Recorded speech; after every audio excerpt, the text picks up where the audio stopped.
taloha namany Ismaël nafenina ny fifamatorana eo amin'ny mpitondra fanjakana sy ny mpanambola. Ankehitriny mazava be zany fifamatorana izany ho an'ny olona mahay mijery. Olony reptilien atrany no tsy maintsy atao filoham-pirenena sy mitantana ministera lehibe toy ny ministeran'ny vola, ministeran'ny rarambahiny sy ny gouverneuran'ny banky foibe. Omena toerana ambony atrany any amin'ny banky lehibe na any amin'ny orinasa iraisam-pirenena lehibe ny boloko ny fianakaviam-be iraisam-pirenena rehefa nahavita asa famoretana vahoaka teo amin'ny firenena nametrahana azy. Ohatra resiko amin'izany dia andriamatoa Mario Monti.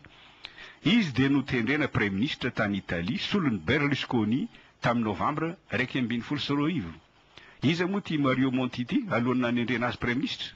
Izy dia filohan'ny université tsy miankina malaza dia ny Université Bocconi.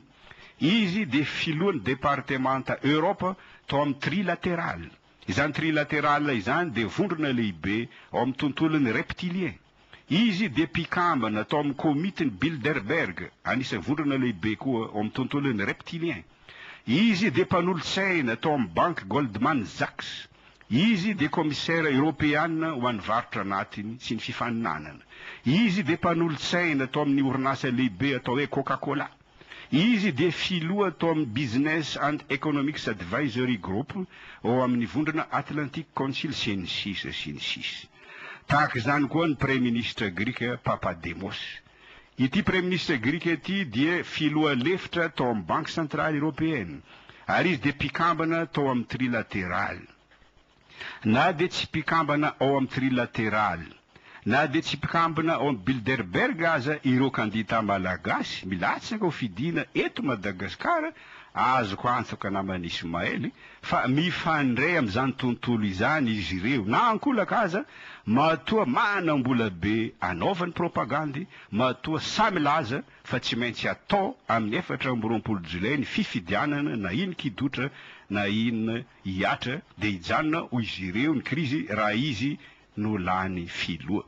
Amiko namany Ismaël resaka fotsiny zany rehetra zany satria tetika adiny dona no fototry ny politika ampiary ny fianakaviam-be iraisam-pirenena eto Madagasikara. Efa no azavaiko imbetsaka teto izany politika ny dona izany araka ny fanazavana nataony ramatoa Naomi Klein mpanao gazety kanadiana. Amin'ny fotoanany krizy tsy misy demokrasia intsony dia afaka miasa tsara ny kapitalisma mampididoza. Hoy andriamatoa Milton Friedman, mpamorona ny politika ny dona. Ny krizy ihany, na krizy inihana atao, na fampitahorana fotsiny no mety anova zavatra. Eo indrindra no miditra antsetra isika, hoy andriamatoa Milton Friedman, mpandala ny liberalisme. Fa rehefa miseho ny krizy, hoy izy, ny politika atsika tsy azona atao omaly dia mivadika ho politika tsy maintsy atao androany. Tsy avela ny fianakaviam-be iraisam-pirenena ifanara-tsaina ny mpanao politika malagasy dia mamorona krizy izy mba hiady izy ireo. Rehefa reraka ny krizy ny vahoaka malagasy, atsatra ny krizy dia aseho ilay olona ankatoavy ny fianakaviam-be iraisam-pirenena. Io namany Ismaël le ataonao hoe l'homme providentiel ilaza fa raha izy no lany mijanona ny krizy satria hivoa ny robinet rehetra. Izany indrindra no anenjehany fianakaviam-be iraisam-pirenena sy ny bolokony gasy ny FFKM ny tarika ny dinika ny sa malagasy madiodio. Ireto sasantsasany amin'ny politika ny dona entina mandemy ny vahoaka. Tsy eto Madagasikara ihany fa eran'izao tontolo izao mihitsy. Ary vahoaka madinika ny resahako eto.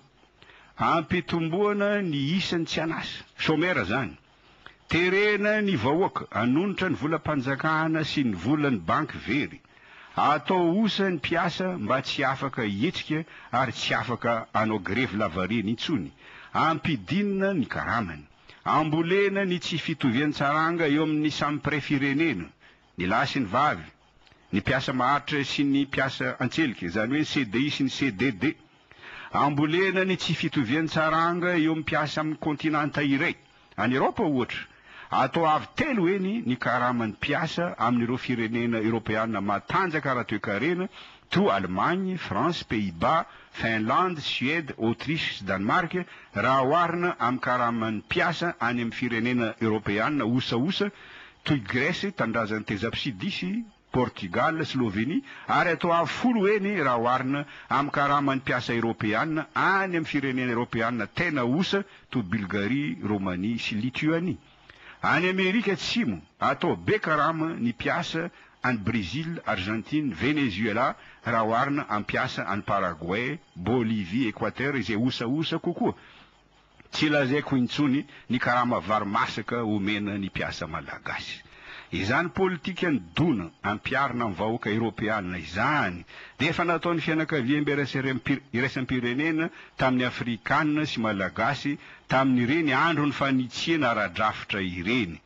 Ary iverina eto Madagasikara indray izany raha tafapetraka filoham-pirenena Irakoto Ouattara na Irasoa Ouattara.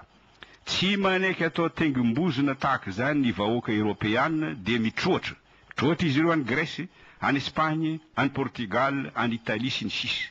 Tany Portugal ohatra nidina andalambe ny vahoaka amanetsiny tamin'ny 9 Mars nitondra sora-baventy izy ireo.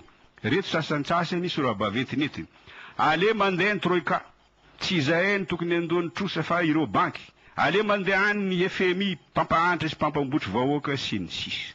Any Grèce mba ahazo 220 miliara euro hatramin'ny 512 anavotra an'ireo banky verivola, aena anisan'ny mpiasam-panjakana any Grèce, ampidinina ny pension be antitra, ampidinina ny vola fanampiana ny olona tsy anasa, ary ny etra TVA 7.20 isan-jato taloha dia ampiakarina 13 isan-jato, ampidinina ny vola panjakana ho an'ny sosialim-bahoaka toy ny fampianarana sy ny fahasalamana sy ny sisa.